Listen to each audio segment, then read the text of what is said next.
ओम शांति। आज 4 अप्रैल 2021 के अव्यक्त बाप दादा के मधुर महावाक्य, और ये मधुर महावाक्य अव्यक्त बाप दादा ने 6 दिसंबर 1987 को सुनाए थे, जिसमें विशेष बाबा होली हंसों की सभा देख रहे हैं।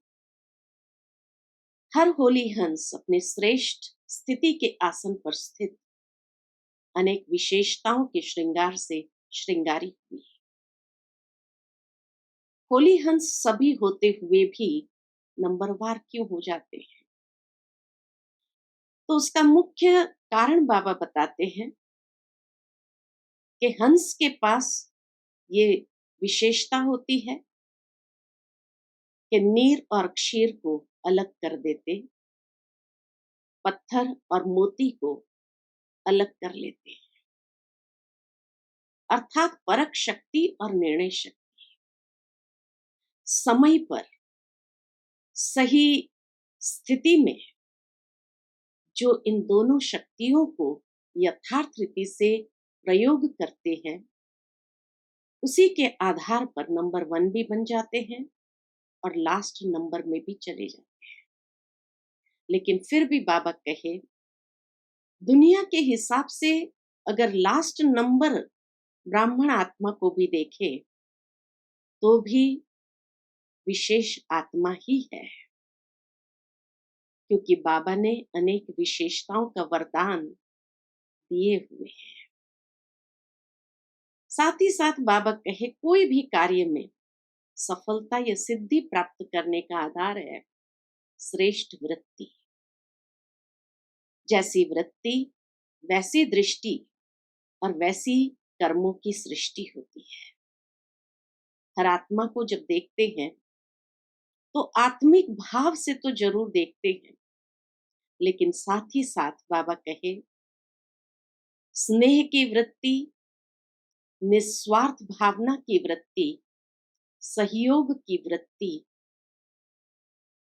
जितनी आत्माओं के प्रति रखेंगे, उतना ही सिद्धि या सफलता को अनुभव कर सकते हैं।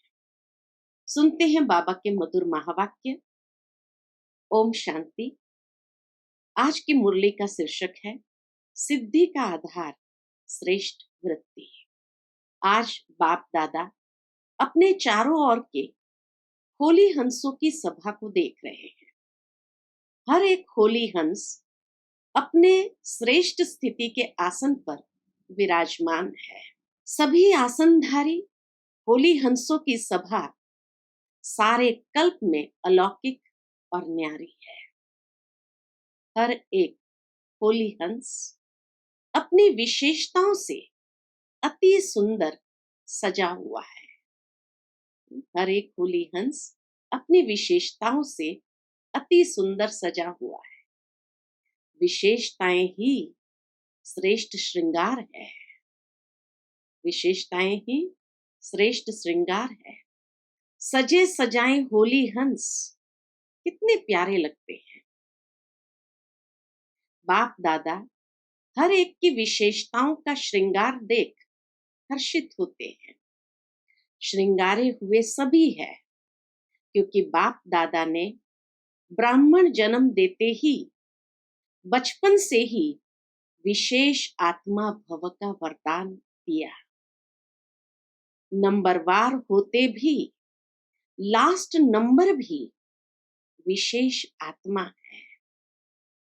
ब्राह्मण जीवन में आना अर्थात विशेष आत्मा में आ ही गए। ब्राह्मण परिवार में चाहे लास्ट नंबर हो, लेकिन विश्व की अनेक आत्माओं के अंतर में वह भी विशेष गाए जाते हैं। इसीलिए फोटो में कोई में भी कोई गाया हुआ है।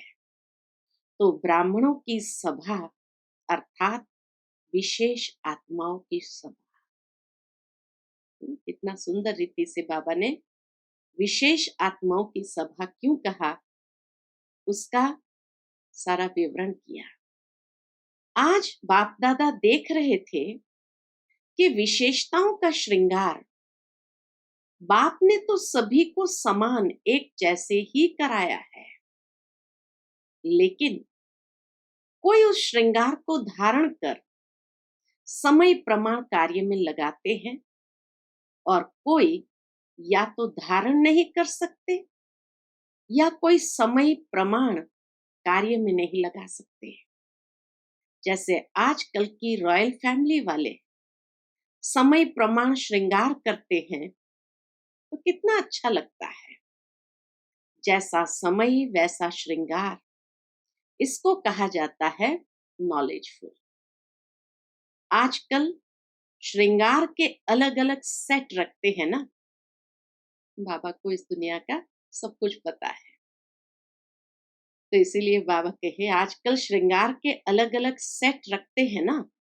तो बाप दादा ने अनेक विशेषताओं के, अनेक श्रेष्ठ गुणों के कितने वैरायटी सेट दिए हैं।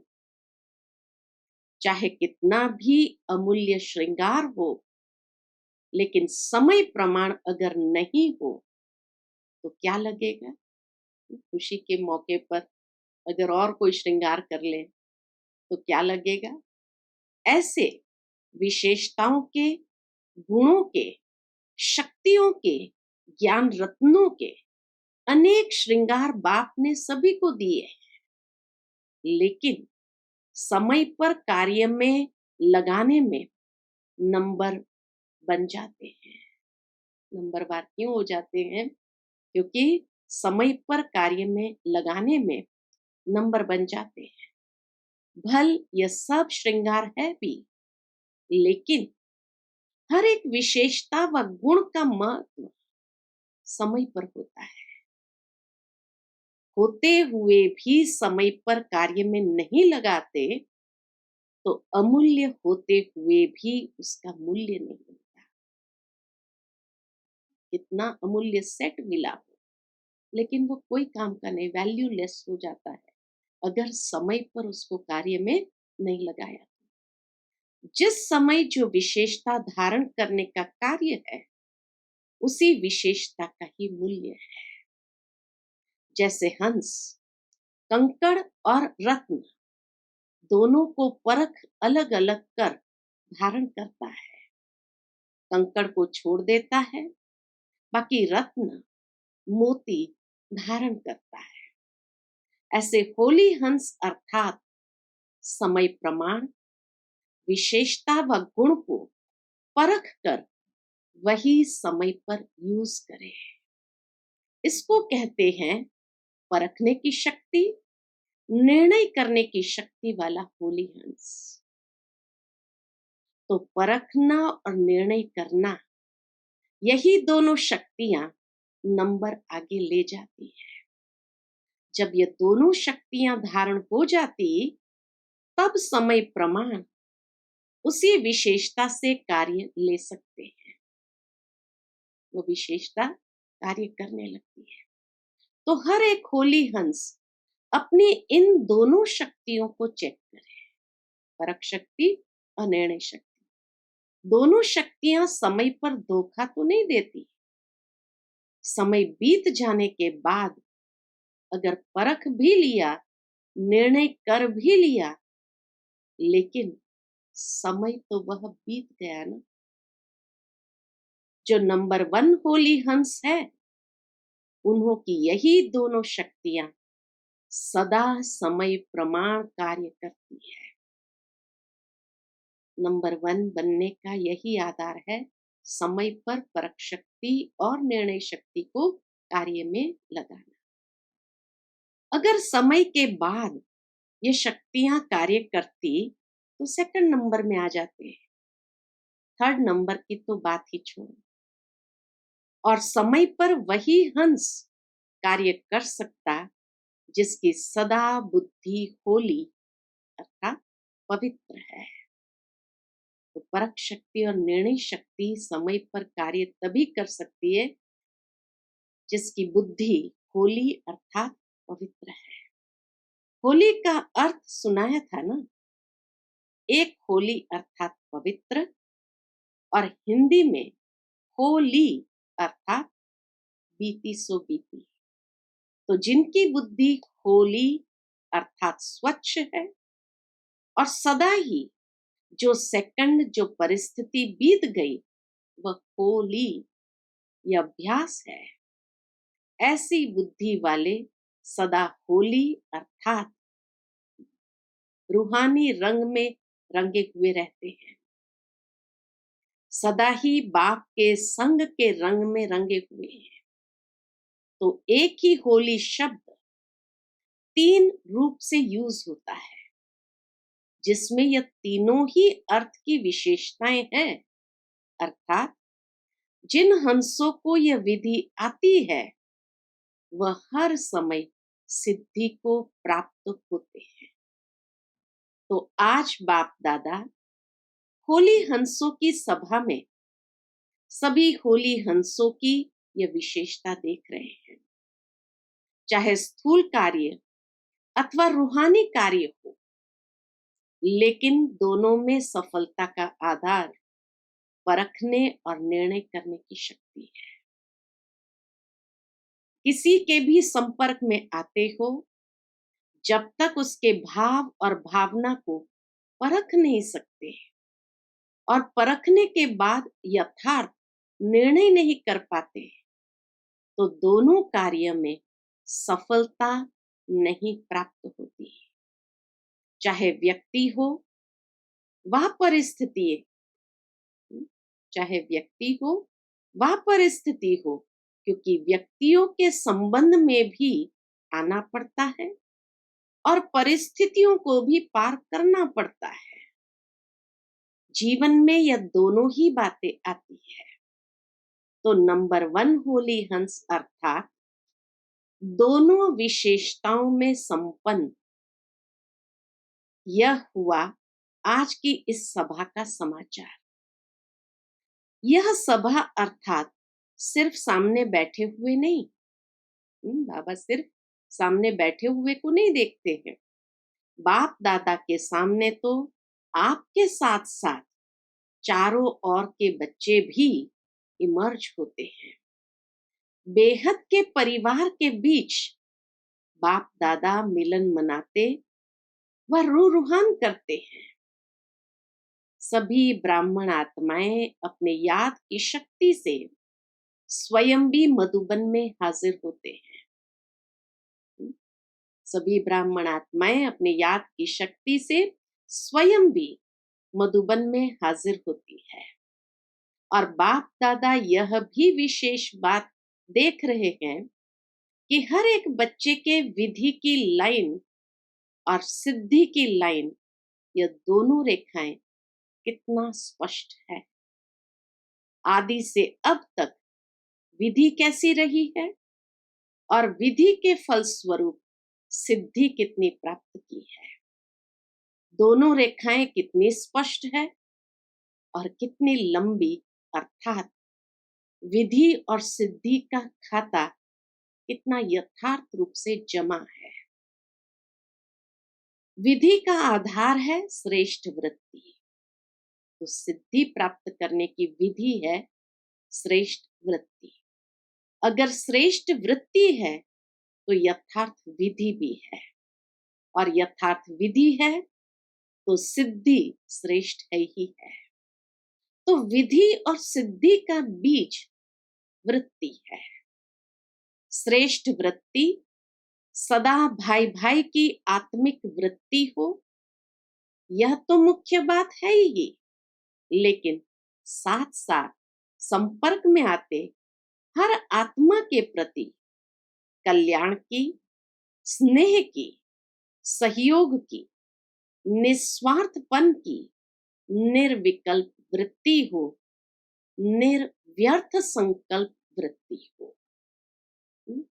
तो बाबा कहे आत्मिक वृत्ति के साथ साथ कल्याण की, स्नेह की, सहयोग की, निस्वार्थपन की निर्विकल्प वृत्ति हो, निर्व्यर्थ संकल्प वृत्ति हो।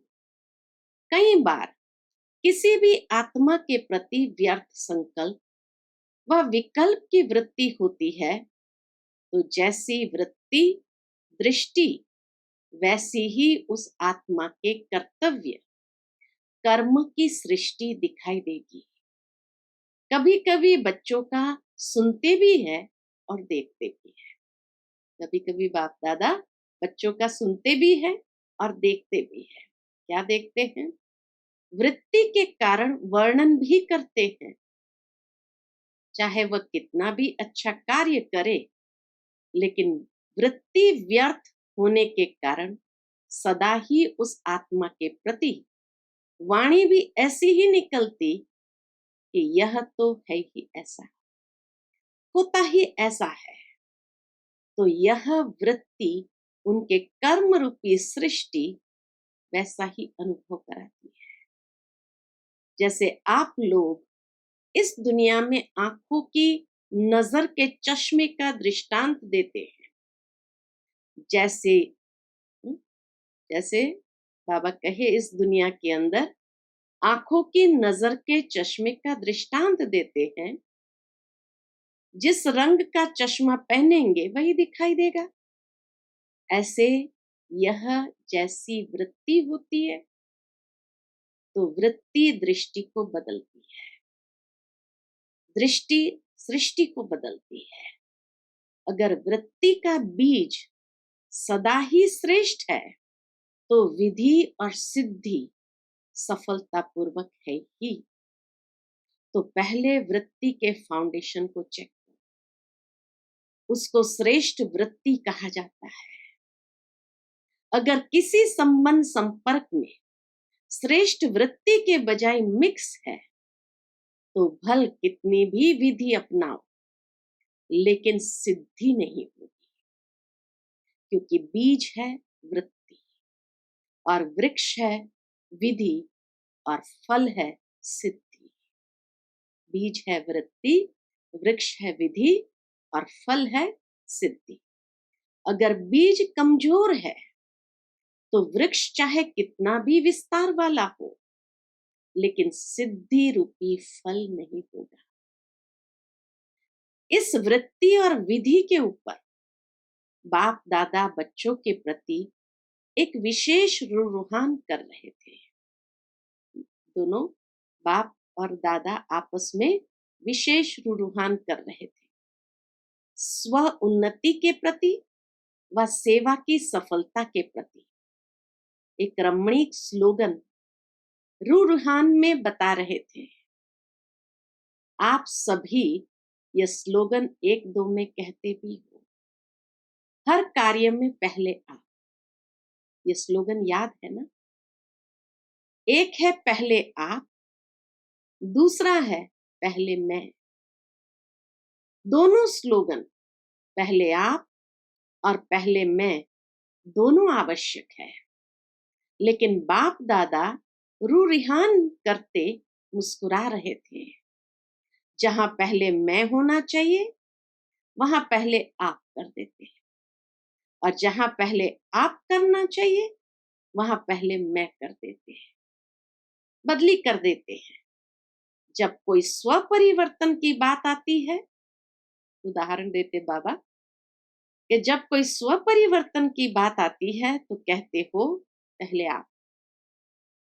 यह बदले तो मैं बदलूं, तो पहले आप हुआ ना। और जब कोई सेवा का या कोई ऐसी परिस्थिति को सामना करने का चांस बनता है तो कोशिश करते हैं पहले मैं भी तो कुछ हूं, मुझे भी कुछ मिलना चाहिए। तो जहां पहले आप कहना चाहिए वहां मैं कह देते।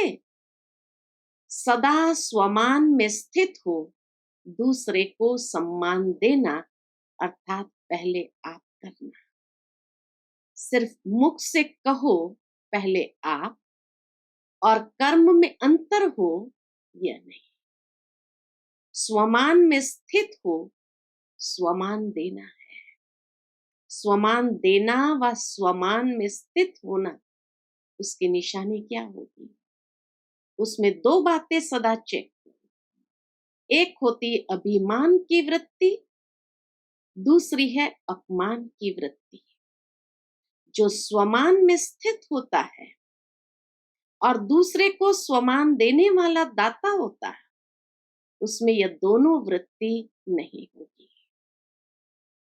जो स्वमान में स्थित होकर दूसरों को स्वमान देने वाला होता है, उसमें न अभिमान न अपमान की वृत्ति होगी, न अभिमान की न अपमान की। तो उसमें ये दोनों वृत्ति नहीं होगी, न अभिमान की न अपमान की। यह तो करता ही ऐसा है, ये होता ही ऐसा है, तो यह भी रॉयल रूप का उस आत्मा का अपमान है। स्वमान में स्थित होकर स्वमान देना, इसको कहते हैं पहले आप करना, समझा। और जो भी स्वोन्नति की बात हो, उसमें सदा पहले मैं का स्लोगन याद हो, तो क्या रिजल्ट होगी?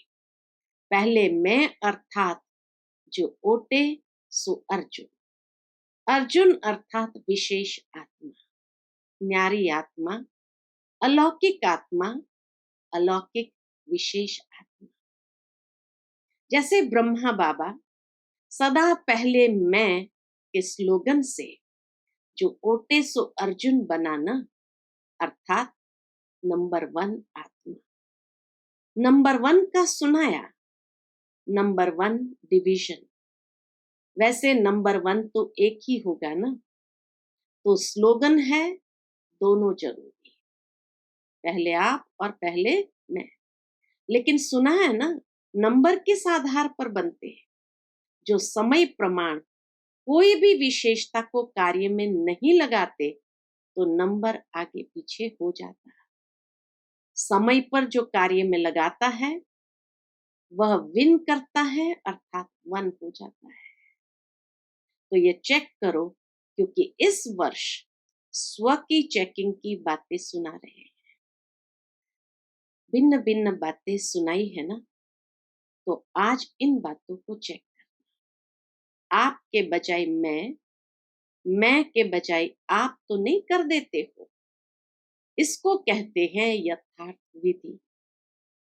जहां यथार्थ विधि है, वहां सिद्धि है ही। और इस वृत्ति की विधि सुनाई, 2 बातों की चेकिंग करना, न अभिमान की वृत्ति हो न अपमान की। जहां यह दोनों ही, बाबा कहे, न अभिमान की वृत्ति हो न अपमान की, जहां यह दोनों की अप्राप्ति है, वहां ही स्वमान की प्राप्ति है।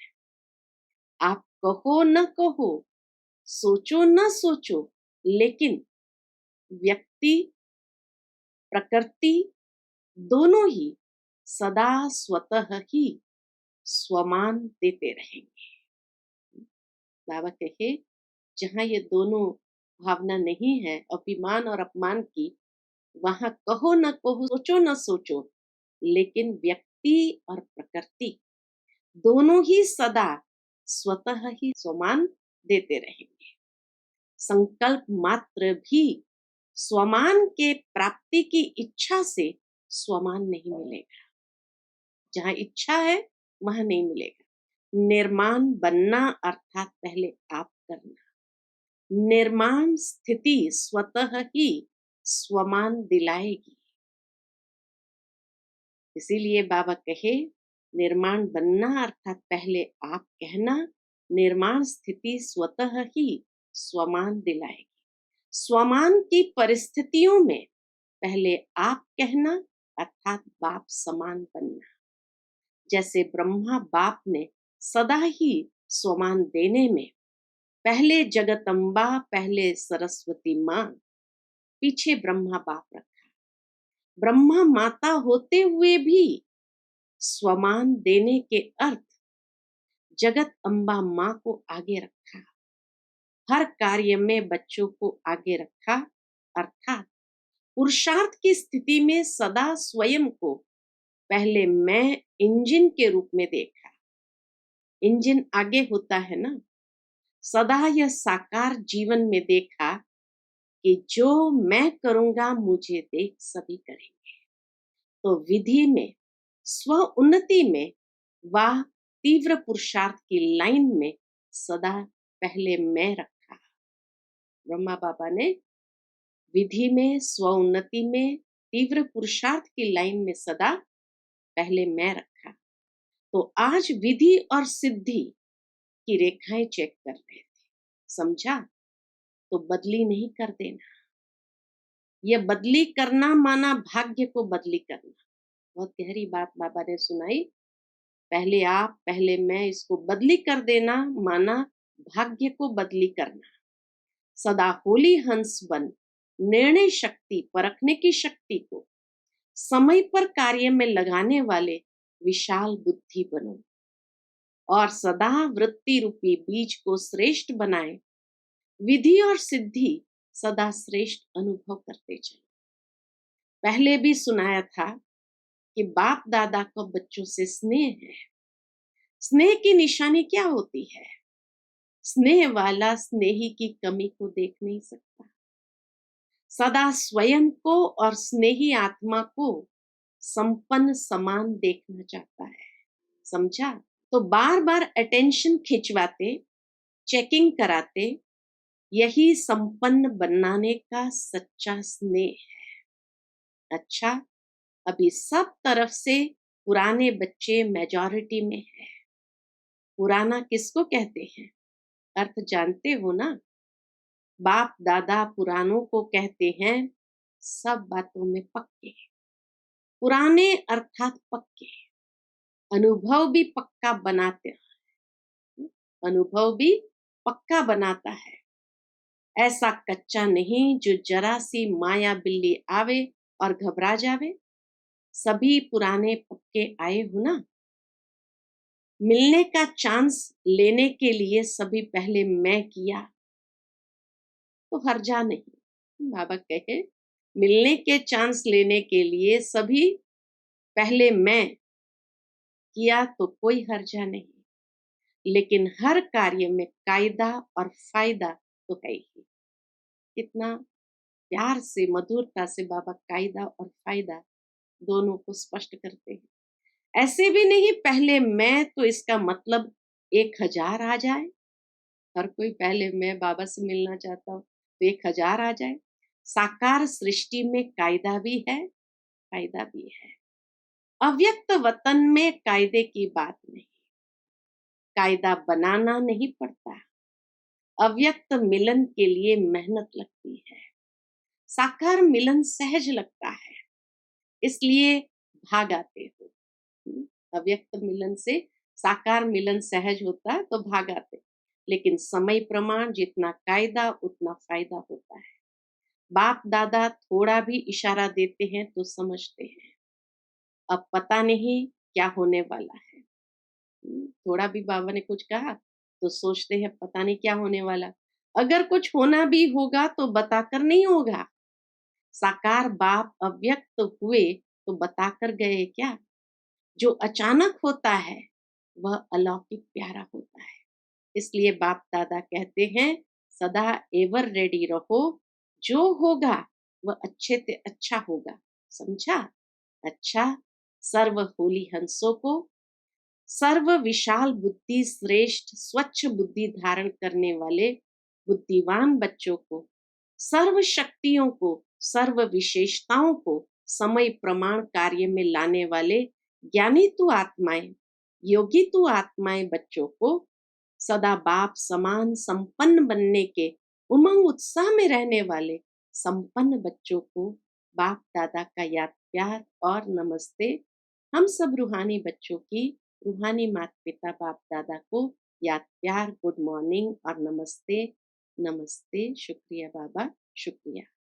आज का बाबा का मधुर वरदान है, मालिकपन की स्मृति द्वारा हाईएस्ट अथॉरिटी का अनुभव करने वाले कंबाइंड स्वरूपधारी भव। मालिकपन की स्मृति द्वारा हाईएस्ट अथॉरिटी का अनुभव करने वाले कंबाइंड स्वरूपधारी भव। पहले अपने शरीर और आत्मा के कंबाइंड रूप को स्मृति में रखो। शरीर रचना है, आत्मा रचता है। इससे मालिकपन स्वतः स्मृति में रहेगा। मालिकपन की स्मृति से स्वयं को हाईएस्ट अथॉरिटी अनुभव करेंगे, शरीर को चलाने वाले होंगे। दूसरा, बाप और बच्चा शिव शक्ति के कंबाइंड स्वरूप की स्मृति से माया के विघ्नों को अथॉरिटी से पार कर लेंगे। आज का बाबा का मधुर स्लोगन है, विस्तार को सेकंड में समाकर ज्ञान के सार का अनुभव करो और कराओ। विस्तार को सेकंड में समाकर ज्ञान के सार का अनुभव करो और कराओ। अच्छा, Om Shanti. To watch Peace of Mind channel videos on YouTube, subscribe us on youtube.com/tvpeaceofmind. Just a click for a peaceful life.